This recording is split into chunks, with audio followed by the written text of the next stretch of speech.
There's no such thing as being effortlessly cool. Coolness isn't something that is owned, it's something that is prepackaged like deli lunch meat. Cool is perishable, cool is borrowed for a limited period of time. Cool comes and goes.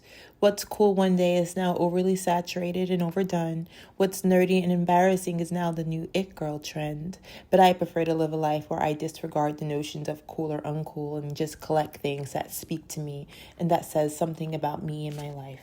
It reminds people of my moral compass or lack thereof, the things that ignite passion and long-winded conversations that are about nothing and everything. Hey my trash stars, it's me, Pennyangelausa. Welcome back to my channel. Today's video we are going to be talking about how to be effortlessly cool. This video is inspired by some of the niche items that I happen to own. As y'all may tell, we are currently in a complete different location. We are my good friend Danielle's studio. I'm gonna leave her handle and her YouTube channel in the comments, description, and somewhere here in this video. I just want to say shout out to her for use her space to film this video. Today I often see on TikTok people discussing being a cool girl, how to be a cool girl, and what does it mean to be cool?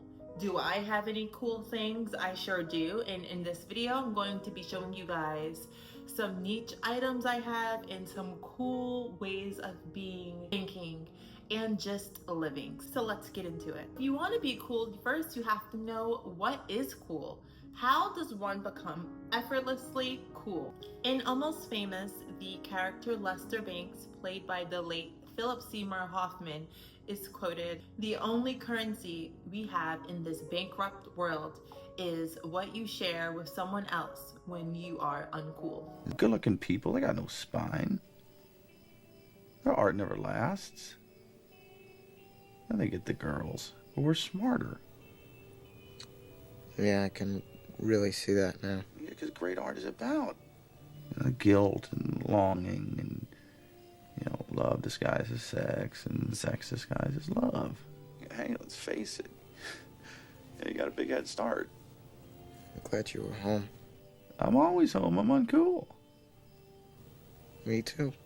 You're doing great. The only true currency in this bankrupt world is what you share with someone else when you're uncool. So what exactly does that quote mean? I interpret that quote by basically, we are all phony. We are all fake to some capacity. Most human interactions, consciously or subconsciously, is our desire to impress others with our interests, style, our way of thinking, the way we go about our daily life. Even daily activities like the way we drive or the way we smoke a cigarette, the way we hold it in our hand, the way our voice changes in pitch when we speak to others that we like. The books and films and music that we recommend do these things to not only help a friend out or recommend a friend to something that we think is fun or cool, it's also consciously or subconsciously a way to preserve our mysteriousness and our coolness. After all, no one intentionally sets out to be a nerd. It just happens that way when all of the examples mentioned prior are perceived as boring or lame or embarrassing. But oftentimes those things are just too intelligent for the person critiquing them, so they categorize you as a nerd. And as for the proverbial bankrupt world that Lester Banks speaks about in Almost Famous, that can perhaps be the clown show of it all, the pretentiousness of it all. When people that have no sense of self interact, it may feel morally bankrupt. And I live in Los Angeles. I know and I've experienced a lot of people that truly have no sense of self. That is ultimately why I keep to myself. It's really hard to meet people here that have a true identity in who they are. They're not trying to be something that they're not. They're not trying to impress you with their niche interests and their music taste. They are just existing as they are. And if you think it's cool, you think it's cool. Living in LA, I've met people that would pretend to be things that they're not, like completely. I call them the Echo Park Cowboys, but you would be surprised how many people that live in LA that think they're country or think they're from a small town because they live in LA. The Valley isn't a small town. Why can't we just be ourselves? Why can't we just freaking be ourselves. Those moments when you are being your true self without caring what others think or what they may or may not say or how they will react when you tell them the things that spark your imagination and your interests, because you truly love those things. So why would you care if someone thinks what you like is cool or nerdy? If you truly love it, doesn't matter. I hate nowadays when people say things like, just let people enjoy things. If I don't like something, why is that discouraging you from liking it? My interest should have nothing to do with you. If I don't like purple eyeshadow and you like purple eyeshadow, if I don't like it, it's not saying you can't enjoy it. Go and enjoy it. I don't have to enjoy it. You need to enjoy it because you're the one wearing it, man. You know, like, that bothers me so much. If your coworker Tiffany, for example, doesn't like your Pokemon card, or if the boy that you're talking to finds the fact that you like to collect physical media like vinyl records or books or old VHS tapes, and he finds that to be silly, finds that all to be a waste of time, what does that really matter?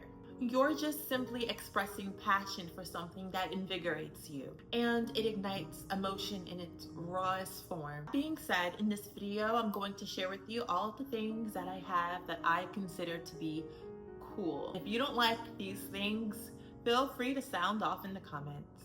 I don't care. Some of the things I'm going to mention are rare, some of them are current, some of them are thoughts, actions, beliefs, and just ways of being. The almost famous quote that I referred to in the beginning of this video. I am now going to enter the world of the cool, as I share with you the things I enjoy, from one uncool girl to another. I say that as a term of endearment, and the highest honor is to be uncool.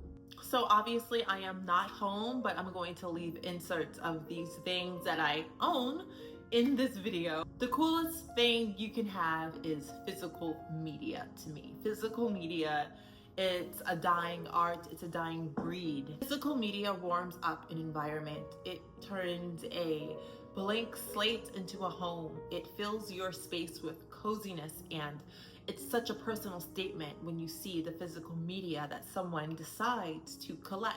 There's something so sexy about a person that has bookshelves in their home, or a little nook where they listen to their favorite records after work. It shows that they not only care, but respect the art and the artists and the work of the artists that they are consuming.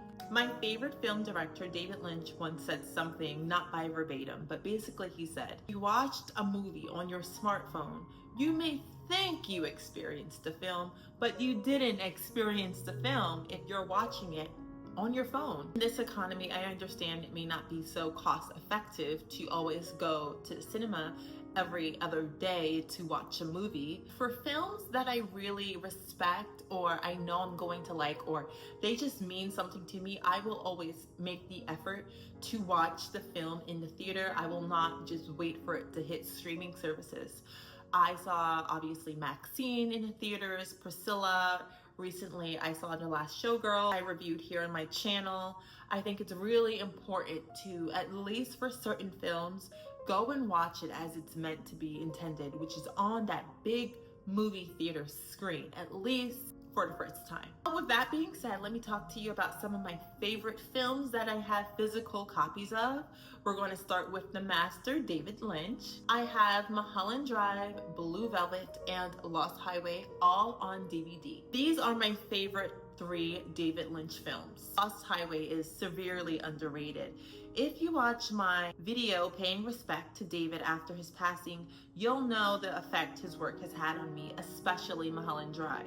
Mulholland Drive is my favorite film of all time. Also, follow me on Letterboxd if you want to know more of my vibes when it comes to cinema. Mulholland Drive shaped me. It morphed my young 16-year-old brain. This was my first introduction to David Lynch, and when I tell you, nothing, and when I say nothing, I mean nothing, was the same after I watched Mulholland Drive. I'm happy to have it physically in my collection.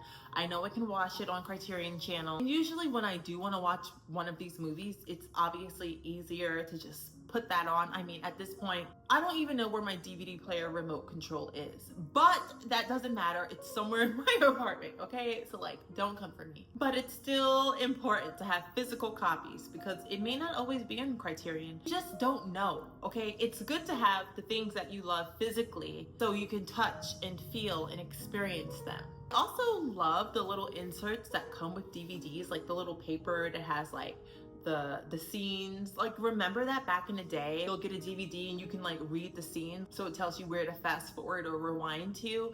That is a lost art. So the next category in the film aspect of this video will be my obscure cinema. If you've been following me on social media for some time now and you're not new here, you definitely would know by now that I love a good giallo film. I love a good grindhouse, B-movie, exploitation, sexploitation, blaxploitation, hammer horror film. You know that is where I live. Those films have inspired my entire aesthetic for many, many years, and in many ways, they continue to do so. We're going to talk about Vampiros Lesbos. This is a Jess Franco film. It's erotic cinema. Basically, it's like a softcore lesbian cult vampire film. It's a cult classic. While I do find this film to be quite visually delicious, the film itself isn't that special to me. I feel it's a bit overrated. However, it's still a really important movie, and I feel it's important that I have it physically for whatever reason. Watched it about 2 or 3 times. It's kind of messy. To me, it's not that cohesive, but it's so visually stunning that makes up for it. The next DVD I'm going to discuss is Your Vice is a Locked Room and Only I Have the Key. This was one of the first gialli that I've ever seen, and it's starring the queen of giallo, Edwige Fenech. It's directed by Sergio Martino. It has all of the essential 1970s cinema motifs: sex, drugs, hippie love communes, and of course, homicidal murder. Next film I want to discuss is a movie that I feel we don't speak about enough, and that's The Switchblade Sisters. This is one of my favorite fucking movies, and we do not talk about it enough, but maybe we shouldn't, right? Like, should we just gatekeep some of these things? This is one of my favorite movies. It's just too cool. It's directed by Jack Hill, and it's about a teenage girl gang. Your character in this movie is the character of the girl named Patch, and she has an eye patch, and I just love when she's like, I lost my eye for this gang, man. I lost my eye for this gang. Just call Patch. I lost my eye for this gang, remember? We used to be tough. They also call her the Smiling Cobra. It's about this girl gang, and they call themselves the Dagger Debs. They create chaos and mischief and violence wherever they go. It's a 70s movie, okay? Like, the acting is going to be what it is, but you take everything with a grain of salt and you respect it for what it is. I believe Quentin Tarantino loves it too. The DVD I have of it, the copy I have of it, are movies that I believe Quentin Tarantino recommended and he presented. Bought this at Amoeba like in 2016 or something, like almost a decade ago. Another obscure film that's not obscure but quite infamous that I'm going to discuss is the film I Spit on Your Grave. I watched this film once. I do have it on DVD. Watching it once is quite literally more than enough for me. Trigger warning, do not watch this movie. I don't really recommend people to watch it because it is so graphic. And I don't say that lightly, but I'm one of those people, I kind of just have to find out for myself. I'm not going to go into great detail about this film, but it is perhaps one of the hardest films that I've ever watched. I Spit on Your Grave has been condemned by many, and I completely understand why. Many view it as a vile, lowbrow exploitation film, while on the other hand, peak feminist cinema. They see it as a cult classic, as a masterpiece. Also, I'm not sure, but I'm almost certain Tarantino likes this movie as well, and I believe to some capacity it may have inspired Kill Bill, especially about the motif of revenge. Don't quote me on that, but I think so. I Spit on Your Grave is a revenge film, but honestly, there is no punishment, cruel, twisted, heavy, enough for what these men did to her. At the end of this film, I feel the last guy that she got her revenge towards, I was hoping for more. That's how bad it is. All that being said, if you do watch, massive trigger warning. I don't want y'all saying, oh my God, Penny Angela recommended me to watch this movie, blah, blah, blah. Babes, I am not recommending. I'm just sharing with you some niche things that I have that hold some sort of value to me. I'm going to give you guys a massive, massive mid-friggin' trigger warning, okay? I don't personally recommend or not recommend this movie. If you watch this film, don't come back to me yelling at me.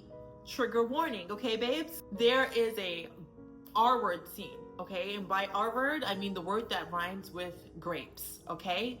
In that scene, I don't know how long it is, but it feels like 10 minutes. It probably was like a 3-minute scene, which is more than enough. What is so hard about this film is that, like, it takes you through the entire thing. It doesn't just allude to the fact that she was SA'd.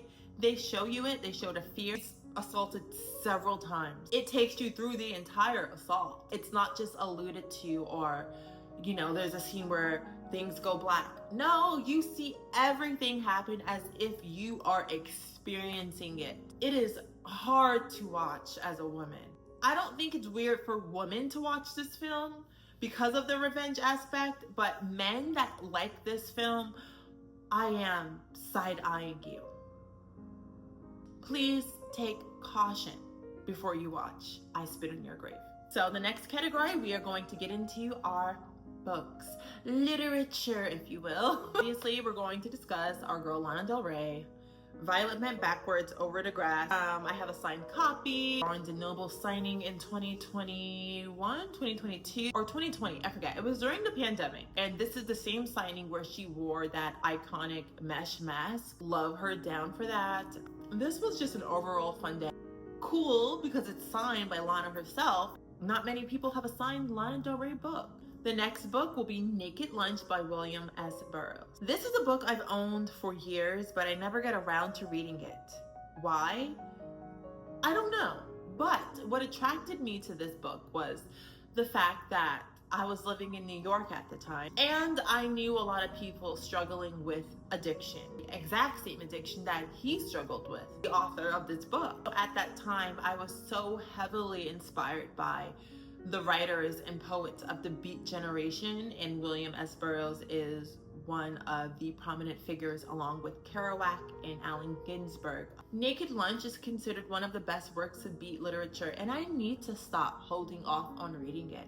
I don't know exactly why I haven't read the freaking book yet. I think in some way I'm actually afraid to read it, which is so strange to say, but I do think I'm a little afraid to actually read it. And maybe I'm afraid to read it because of the way it will relate to me and the people that I've known, and even some of the people that faded away to the ugly, ugly hold of addiction. The next two books are about Hell's Angels. If you know me, you know I love me a biker. I hang out at biker rallies, biker parties, hanging around some pretty tough dudes. Just what I like, okay? Like, I don't recommend it, okay? But if you've seen my Born Free vlog, that's just what I like, okay? I am that type of girl. Obviously, I wanted to read Hell's Freaking Angels by Hunter S. Thompson. So, speaking of Hunter S. Thompson, I have these hand tattoos. It says, "Buy the ticket, take the ride." It's a Hunter S. Thompson quote. If you know, you know. So, the first book is Hunter S. Thompson, Hell's Angel. Hunter spent over a year with the infamous motorcycle club, the Hell's Angels. He drank with them. He witnessed their barbaric nature. I think about what happened at the Bass Lake run that he wrote about. Again, trigger warning for SA, because shit got real in this book, okay? Like, Hunter S. Thompson coined, and he was known for his style of gonzo journalism, which is a form of journalism where the journalist writes in first person as a participant in what they are reporting. Unlike traditional journalism that reports objective facts, gonzo journalism focuses on the journalist's feelings and experiences. This book recounts Hunter S. Thompson's adventures traveling through California on motorcycle, while immersing himself into the Hells Angels subculture and just into biker culture in general. He leaned in and fully immersed himself into this taboo and extremely niche and exclusive subculture. Not everyone gets to hang around the HA. Very mysterious, and for good reason, for their own protection and anonymity. Did I say that right? I personally would like to do my own form of gonzo journalism.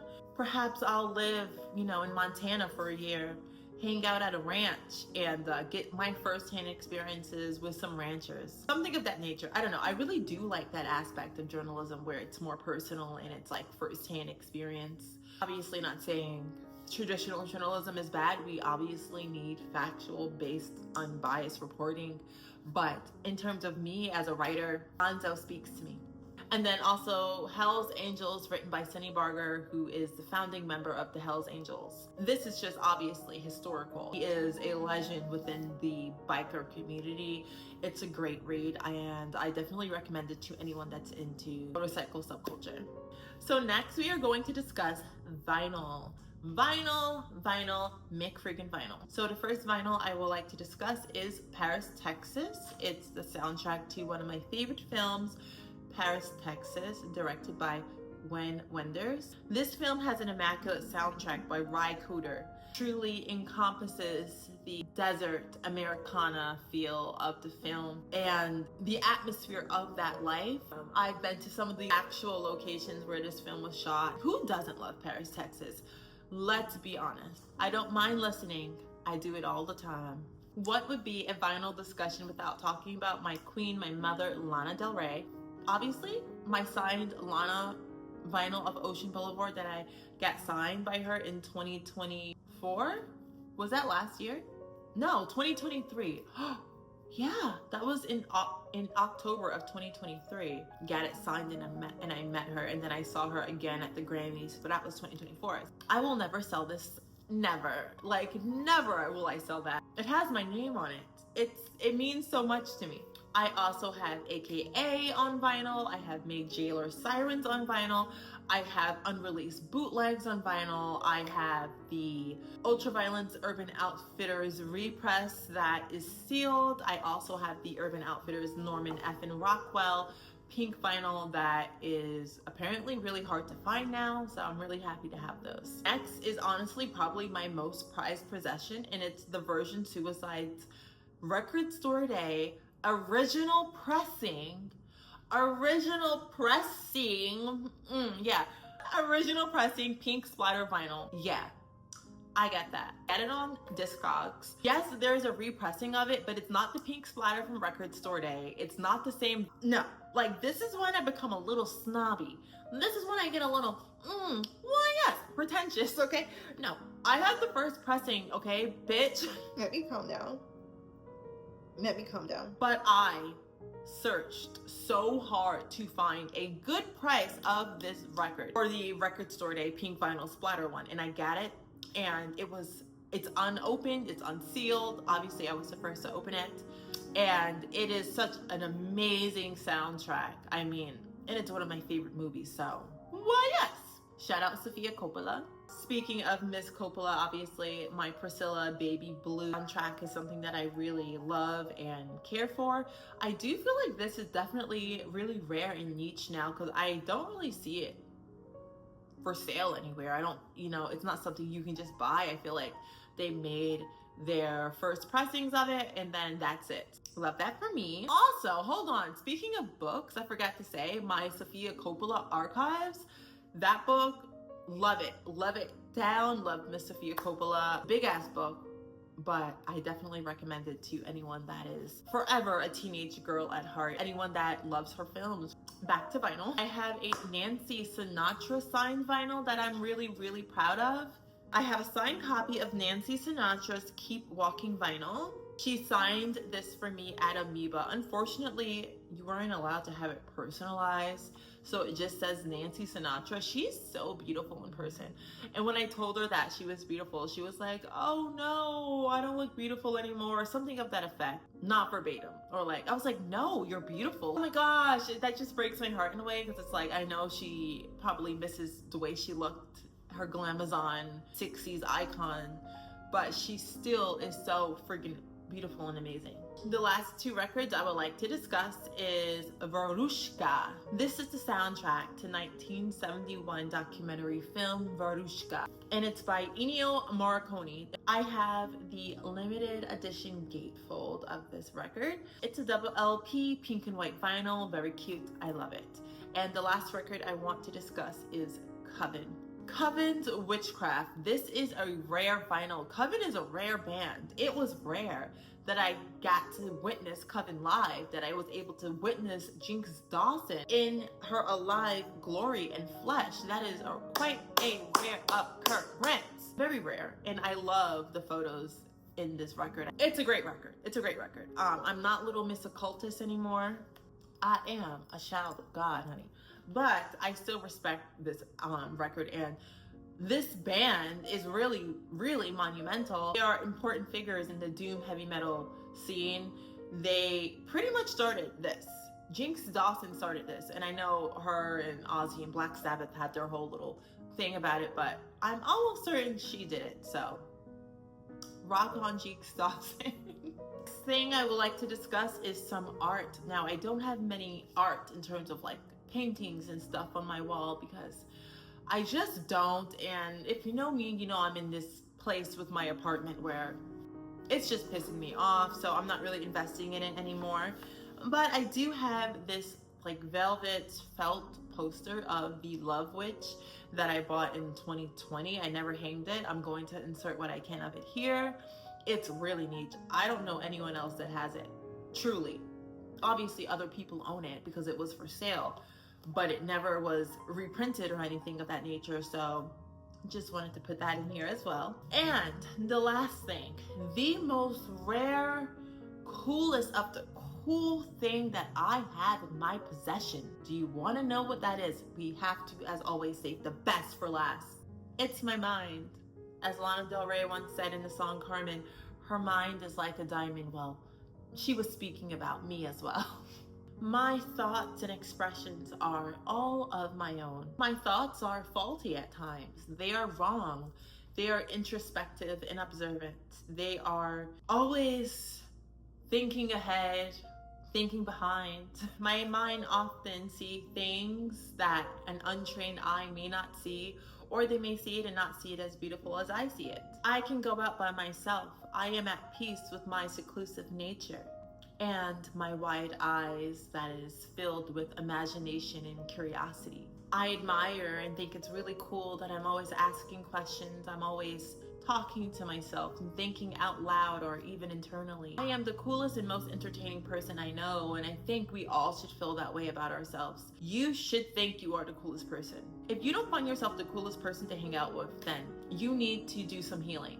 Despite it all, I choose to be by myself on most days. There are so many people in this world that are unable to keep to themselves because they need a false sense of comfort by being alone in a crowded room filled with familiar faces but unfamiliar people. I do think it's important to have things that are rare, not just because it's exclusive and it gives you bragging rights, but because it teaches you the value of holding on to something that you love. Most of the things I've shown you are irreplaceable to me, especially the signed stuff or the things I have original pressings of or the things that likely you're not going to find again, and if you find it again, it's going to be marked up 500%. These things are a preservative of memories and time. And for that, I am forever grateful to have these things in my possession. But I also like to think of it as I don't possess these things and these things don't possess me. We share each other. It's going to be the end of this video. Leave in the comments below, what do you consider to be cool? And what is the coolest thing you own? What's the coolest thing about you? Sound off in the comments below. I love you guys so much. If you haven't already, please subscribe to my channel. I love you, and I shall see you in my next video. Mwah. Bye.